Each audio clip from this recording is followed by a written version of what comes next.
Hola amigos, ¿cómo están? Yo soy Katherine Guzmán y hoy vengo a hablar de un tema que poco se habla, perdonen la voz si estoy un poquito ronca, pero quiero hablarles de la espondiloartritis, una enfermedad que no se conoce mucho, pero que muchos pasamos en silencio. Yo sé que tal vez, como yo, cuando recibí este diagnóstico, tú estás buscando información para saber qué es lo que tienes, qué es lo que te pasa, cómo se dio esta enfermedad en ti, si de pronto, como me pasó a mí, nadie de tu familia la tiene y por qué tú la tienes, y muchos interrogantes que nosotros cuando recibimos un diagnóstico pues no lo entendemos, porque pues los doctores explican su parte técnica y demás, pero son muy pocos los que nos cuentan en realidad qué es lo que tiene este diagnóstico, qué es lo que va a pasar con nuestras vidas. Llega la incertidumbre, el miedo, no sabemos qué va a pasar con nosotros, no sabemos qué va a suceder. Entonces este videito es con ese fin, con hablar un poco de esta enfermedad, cómo se da, pues lo que he entendido yo como paciente, en base a mi experiencia y a lo que he vivido hasta el momento. Llevo padeciendo esta enfermedad, viviendo con ella desde el 2020 más o menos, desde después de pandemia. Y después del embarazo de mi hijo empecé a sentir los síntomas. Se volvieron mucho más fuertes en 2020 y 2021. Y ahí ya empecé a buscar ayuda para saber qué era lo que pasaba conmigo, pero pues se demoró siempre bastante mientras logré encontrar el diagnóstico. Hasta el año pasado, en 2024, logré darle un nombre a este sentimiento. Así que hoy te voy a contar desde mi experiencia qué es la espondiloartritis. La espondiloartritis, o también llamada espondiloartritis axial, que es la que padezco yo en este momento, es una enfermedad inflamatoria que afecta la cadera, la columna y otras articulaciones en algunos casos. Por lo menos en mi caso, me di cuenta de este padecimiento. Exactamente el diagnóstico lo logré por un dolor súper fuerte en la cadera, una punzada terrible que no me dejó caminar.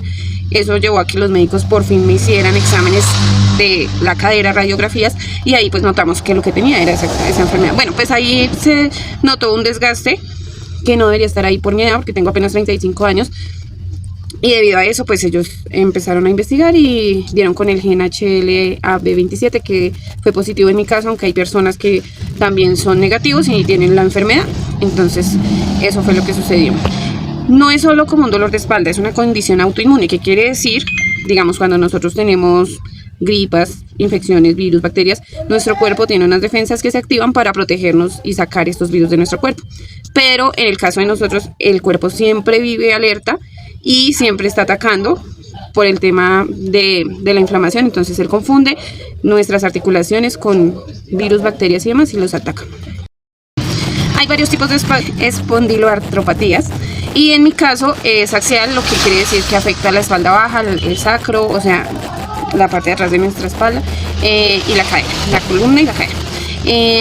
Aunque hay personas, bueno, aunque a mí también en este momento me está afectando los deditos pulgares, estos deditos ya me duelen mucho.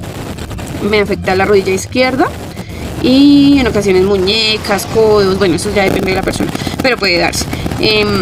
Entonces no es que sea solo un dolor de espalda y que tú tengas un dolor de espalda y ya es una espondiloartritis, no, eso tiene pues un tema más allá, que hay que ir obviamente a donde un reumatólogo para investigar, porque también hay algunas espondiloartropatías que no se dejan ver en radiografía, como fue mi caso. En mi caso sacaron una resonancia y ya se veía el desgaste. Si puedo les voy a poner algunas imágenes o los diagnósticos aquí, pero en otros casos he visto que hay personas a las que todavía tienen el dolor, tienen muchos síntomas, hasta el gen positivo, pero igual no tienen todavía en radiografías ningún indicio de que tengan esa enfermedad. Y bueno, ustedes dirán, ¿y por qué se da esta enfermedad? Como yo me lo pregunté, yo dije, pero ¿por qué si yo no tengo familiares que la tengan, al menos diagnosticados? Porque pues uno no sabe. Pero no, digamos en mi caso no tengo ningún familiar diagnosticado con esta enfermedad, no sé por qué la adquirí. Y todavía no se sabe del todo por qué se dan este tipo de enfermedades, por qué se da esta enfermedad como tal. Hay varias razones, varias situaciones que pueden llevar a la enfermedad, como la genética.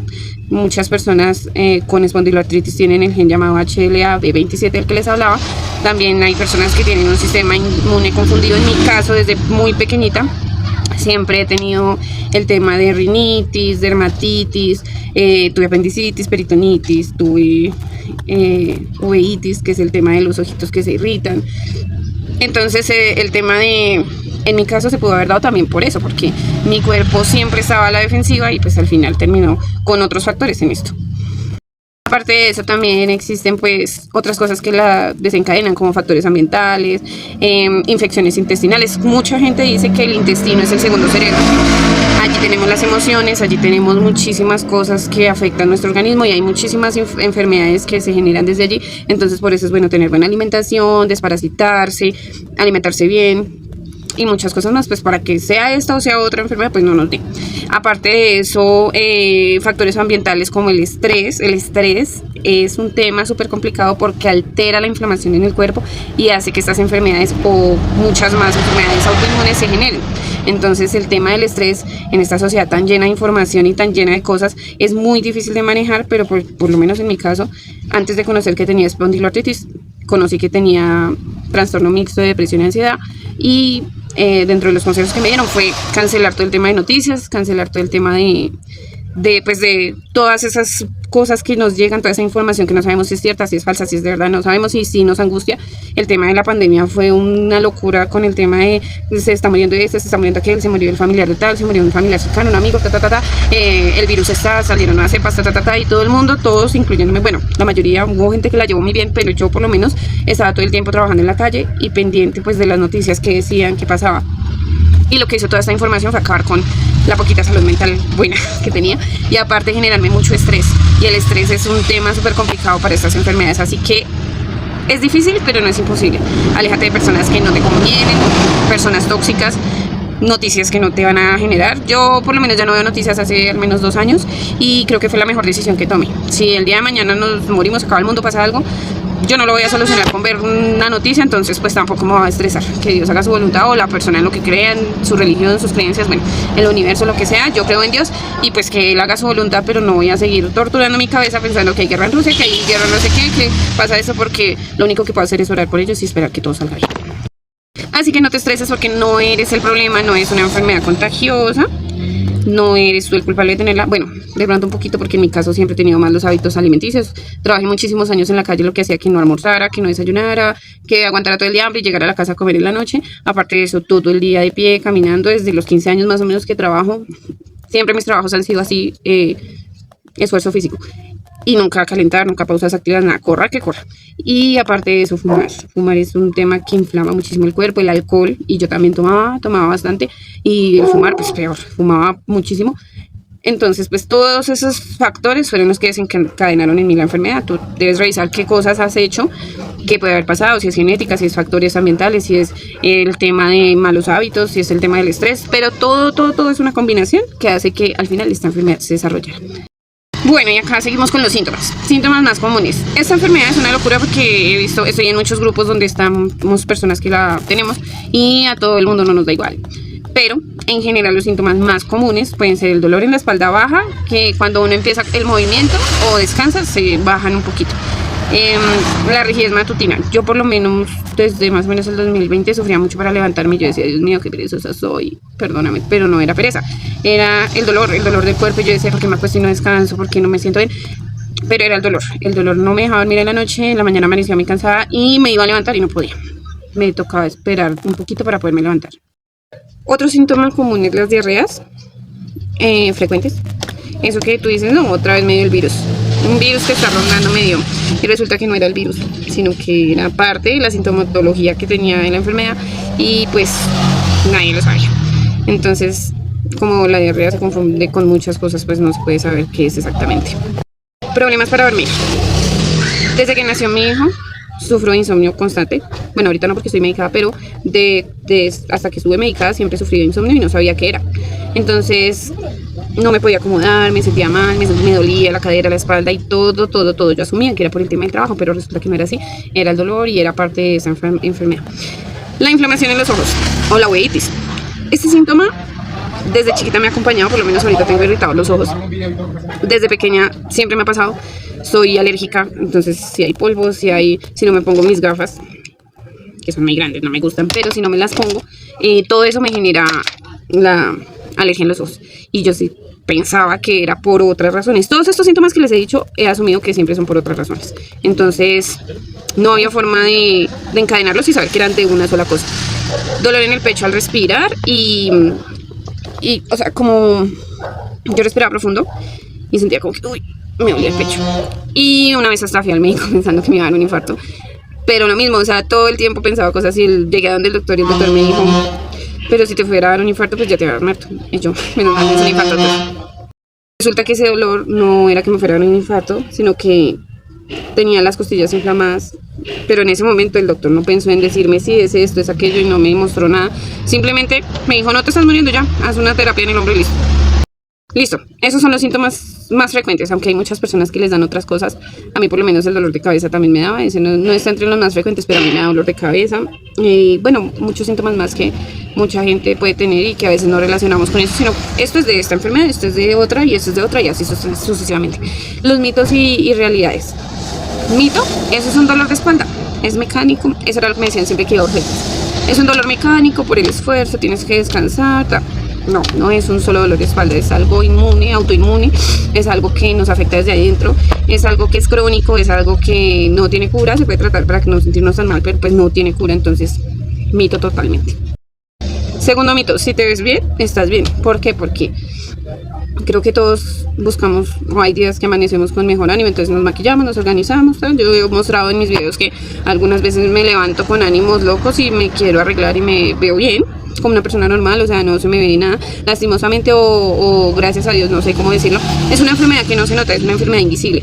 Entonces, si tú amaneces un día con ánimo, te maquillas y te arreglas, entonces ya es que estás exagerando, que para unas cosas se amanece bien y para otras no. Bueno, mi familia, gracias a Dios, me apoya completamente y nunca han tenido esos comentarios ofensivos ni nada de eso. Pero en el tema, yo sé que hay muchas familias que sí lo hacen con los pacientes y creen que es exageración, creen que es invento, creen que es algo que uno pues lo hace porque sí, porque quiere llamar la atención. En mi caso no han sido mi familia, sino los doctores. Los doctores siempre como que tratan de disminuir, hasta que no salieron los exámenes del gen positivo y del el tema del desgaste en las caderas, la escoliosis y todo lo que yo tengo, no se dieron cuenta que era una enfermedad real. Ahora voy al médico y pues ya me entienden mucho más, pero en ese momento eran como que no, pues usted se ve bien, o sea, si no llevaba las tripas afuera, sangre o algo así, no, usted está bien, usted está bien, usted está bien. Y es muy desesperante, es demasiado desesperante, porque es una enfermedad que en realidad afecta mucho la calidad de vida y que en realidad es invisible, o sea, si usted va un poquito maquillada y dice, la verdad me estoy muriendo del dolor, no le creen, entonces por eso también este tema de este canal, porque es bueno educar a las familias, a las personas que rodean a los pacientes, pues para que tengan un poquito de empatía y comprensión sobre estos temas. Yo sé que hay muchas enfermedades que pueden ser completamente peores, o sea, hay muchas cosas malas que pueden pasar, pero si de pronto está en el entorno de alguien, una persona que está sufriendo de esta enfermedad, pues tenerle un poquito de empatía, porque en realidad es una lucha diaria. Y si ya está confirmado o si de pronto está en proceso de confirmación, pues por favor tener paciencia, no es invento, no es mentira, no es una cosa que nosotros nos inventemos, solo es algo que en realidad acaba afectando mucho nuestra existencia y la de nuestras familias, claro. Otro mito, te la estás inventando. No, es una enfermedad que está reconocida científicamente, que es demostrable y que en realidad pasa. O sea, es que yo no sé por qué todos asumimos que tenemos que vernos enfermos para estar enfermos y no pasa. Hay personas que se ven muy bien físicamente, están muy enfermas, como hay personas que se ven mal y están espectaculares. O sea, son cosas que no podemos juzgar a simple vista. Nadie sabe la cruz que otro lleva por dentro. Y acá un apunte especial, porque hay otra enfermedad que se llama fibromialgia, que es una enfermedad que es de dolor constante, unos umbrales altísimos de dolor, y esta enfermedad es toda neurológica, hasta donde entiendo, me perdonarán si estoy diciendo algo que no es, y esta no tiene la ventaja que tiene, digamos, esta de la espondiloartritis, que tiene varios factores para confirmarla. Entonces las personas pasan toda su vida sintiéndose mal, a veces se les demora el diagnóstico y a veces sufren como toda la falta de atención, como toda la gente echándole pullas y vainas, nada, es mentira, estás inventando. Entonces, por favor, no juzguemos sin saber, porque de verdad que es terrible juzgar sin saber y sin tener claridad de lo que pasa. Y ustedes dirán, bueno, ¿y cómo se diagnostica? Bueno, pues hay varias formas, no es fácil porque a veces se tardan años, como les expliqué en mi caso.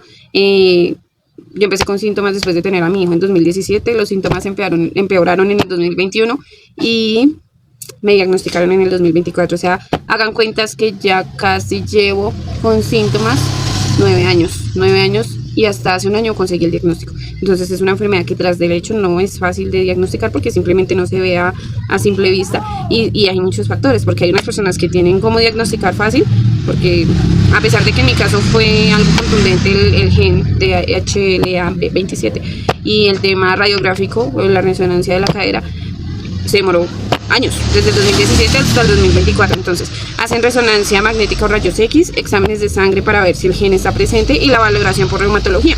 En mi caso, pues tenía todos los indicios y pues se logró el diagnóstico, pero pues hay personas que no lo tienen, entonces es una enfermedad muy complicada de diagnosticar. Sin embargo, pues este video tiene la intención de que como paciente sé que se siente y pues compares tus síntomas y si todos encajan, pues puedas pedir atención y decirle al doctor, quizás tal vez podría tener espondiloartritis axial, podría hacerme una revisión, mandarme con un reumatólogo, porque el reumatólogo es la persona que nos trata, nos da el tema de medicamentos, diagnóstico, etcétera, etcétera, etcétera. Entonces, con él.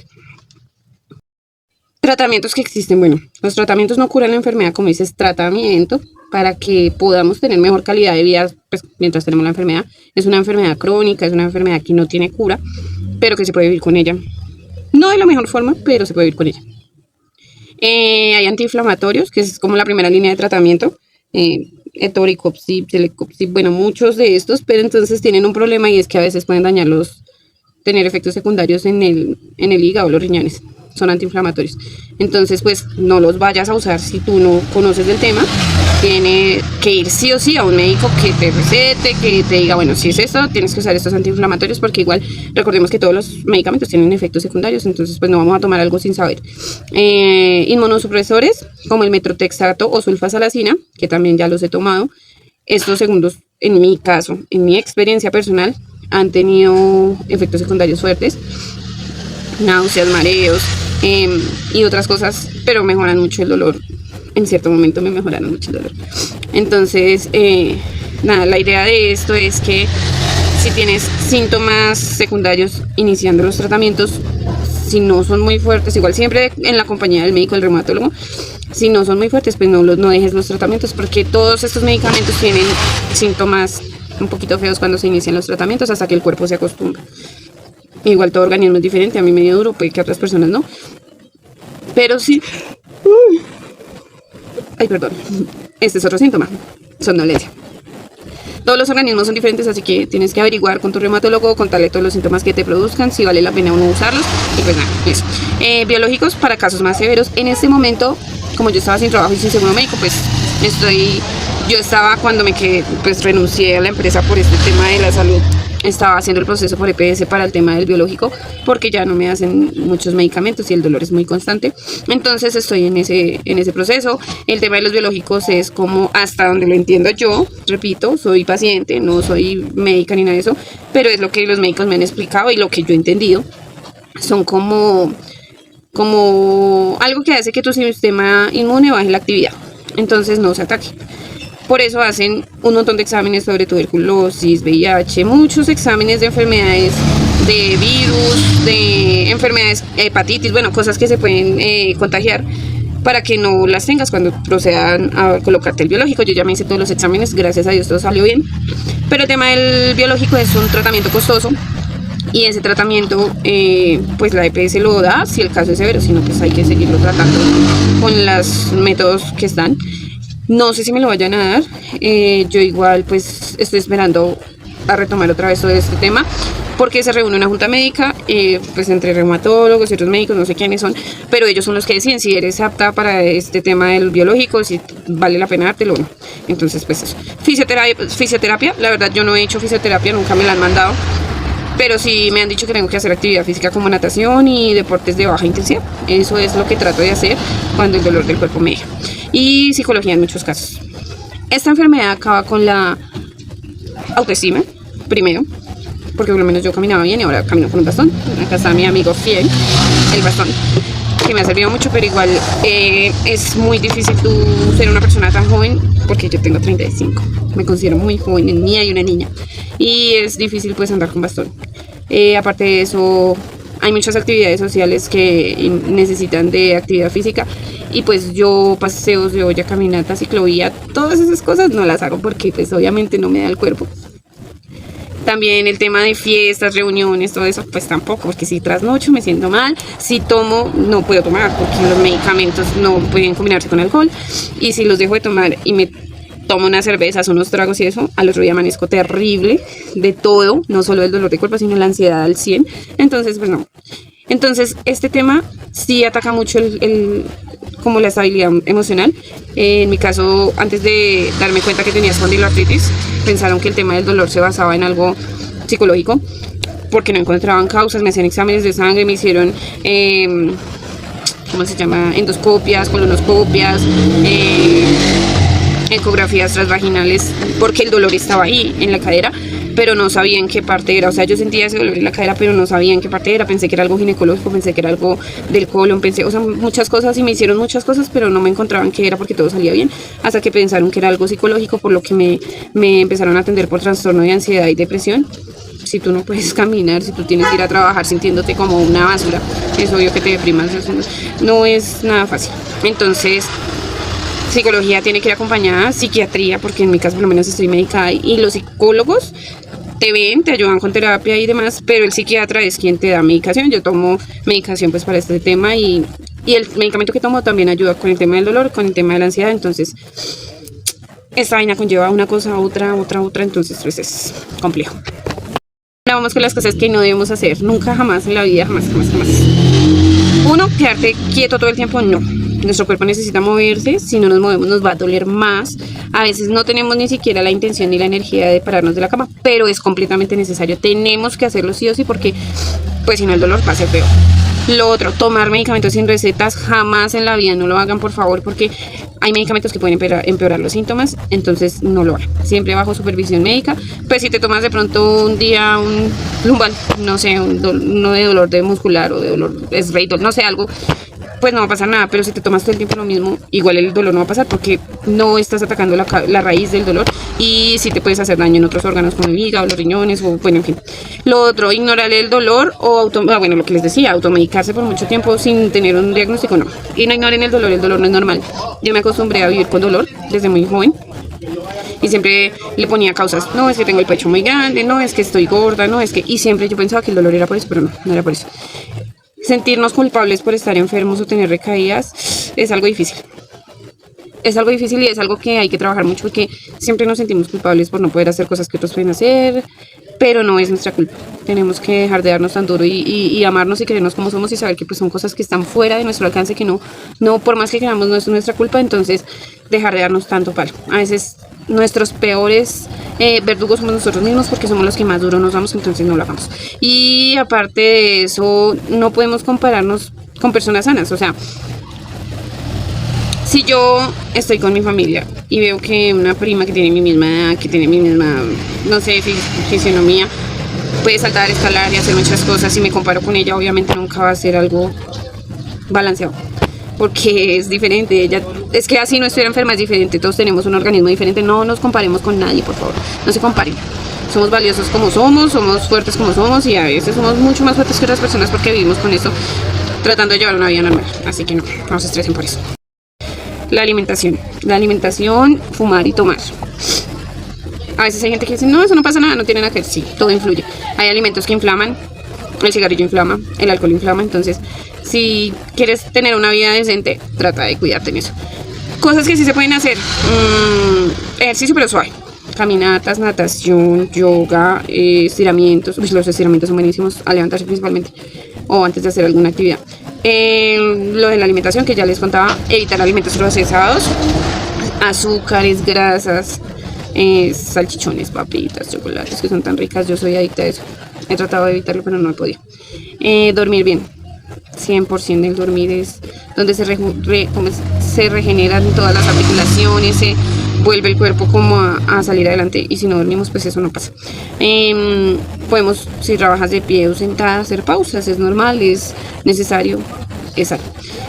Buscar apoyo emocional. A veces queremos parecer fuertes y nos tragamos todos solos, y es bueno también contarle a la familia, a los amigos, a personas que te aporten principalmente. Si no te aportan, no les cuentes para qué, no te van a entender, no te van a servir de nada. Y pues llevar un diario de síntomas, porque esta enfermedad es una locura. A veces amanecemos una cosa, el otro día con otra, y así sustantivamente. Entonces sí es bueno llevar un diario de los síntomas, para que cuando vayamos al reumatólogo o al médico, al psiquiatra, lo que sea, todos los especialistas que nos den, podamos tener claridad en los síntomas y decirles que ha cambiado, que ha mejorado con la medicación, que ha cambiado, que etcétera. ¿Se puede tener una vida normal? Sí. No normal. Es una nueva normalidad. Hay que aprender a conocer el cuerpo, hay que aprender a ponernos límites, porque entonces está el día que amanecemos bien y entonces creemos que podemos hacer de todo. Y cuando paramos es cuando nos damos cuenta que no debimos hacer nada de eso. Me pasa mucho. Amanezco regia, amanezco bien. Bueno, después de la rigidez matutina me paro, hago un poquito de ejercicio, me estiro o algo y ya me siento que con todo lo hago todo. Y cuando me voy a acostar o cuando me detengo, ahí ya está el problema. Para volverme a levantar, para volverme a mover o para acomodarme para dormir, no es posible. Entonces hay que ponernos los límites, hay que cuidarnos más, hay que pensar en nosotros. No vamos a poder con todo siempre, no vamos a poder comer de todo, no vamos a poder estar en todas las fiestas, pero eso no nos hace menos poderosos. Entonces es difícil, es una nueva normalidad, pero pues hay que tratar de llevarla con el mejor ánimo, la mejor actitud. La palabra tiene mucho poder, la mente tiene mucho poder, entonces tratar de no estar, ay no, estoy terrible, hoy no puedo, hoy no. Es difícil, pero se puede. Sí, amigo o amiga, que si estás empezando con este duro camino, te acabaron de dar tu diagnóstico y no tienes mucha incertidumbre y muchas dudas y muchos miedos, te entiendo completamente, te abrazo con el alma. Es difícil, pero como todo proceso en la vida lleva sus momentos. El primero es la negación, el primero es las preguntas de por qué sucede, por qué pasa, por qué a mí, por qué esto, por qué aquello. Y el tercero es la aceptación. Tarde o temprano terminamos aceptándolo. Cuando yo me enteré me dio muy duro, pensaba que iba a pasar con mi hijo que tiene 7 años, qué iba a hacer de mí, qué iba... Pero un diagnóstico no nos define. Va a ser duro, pero se puede. He visto, después de que me dieron mi diagnóstico, empecé a buscar información como loca y solo encontraba pues lo que los médicos dicen, pero nunca algo como desde el paciente que dijera, mira, tengo esto, me ha pasado esto, me ha pasado... Nada, no encontré mucho, entonces empecé a investigar en los grupos de Facebook, que han sido mi mayor alegría y donde más acompañada me he sentido, porque veo que todos sentimos muchas cosas parecidas. A veces veo personas que les ha tocado muchísimo más duro, pero han salido adelante. Hay personas que ya van mucho más avanzadas, con muchos más años y han tenido una vida normal, como personas que también están iniciando y se han sentido siempre mal, entonces se puede. Amigos, esto era todo por hoy. Este era el videito informando de esta situación. Espero que en sus comentarios me dejen pues cosas que nos sirvan a todos, ¿no? Recuerden que este canal de YouTube es con el fin de hacer una comunidad que dé visibilidad a esta enfermedad y a muchas enfermedades pues autoinmunes que de pronto no la tienen, pues para que conozcamos un poquito de historias de cómo han sacado adelante su familia, sus hijos, si estás empezando con este diagnóstico, etcétera, etcétera, etcétera. Te invito completamente a mi canal para que compartamos estas experiencias, conozcamos de otros pacientes, de otras personas con situaciones similares a las nuestras, no nos sintamos solos y pues podamos hablar de esto que no se ve, pero sí está, y está muy, muy fuerte. Por favor, denle like, suscríbanse, cuéntenme sus historias. Y bueno, nada, Dios los bendiga, un abrazo gigante, gigante, gigante. Sé por lo que pasan, porque yo lo paso. Y pues nada, un abrazo enorme desde el corazón, siempre aferrados a la fuerza, a la voluntad, a la valentía, a la familia, al amor, a los amigos, al ancla que tengas para salir adelante, aferrada a esa. Y nada, amigos, un beso, un abrazo grande y chao.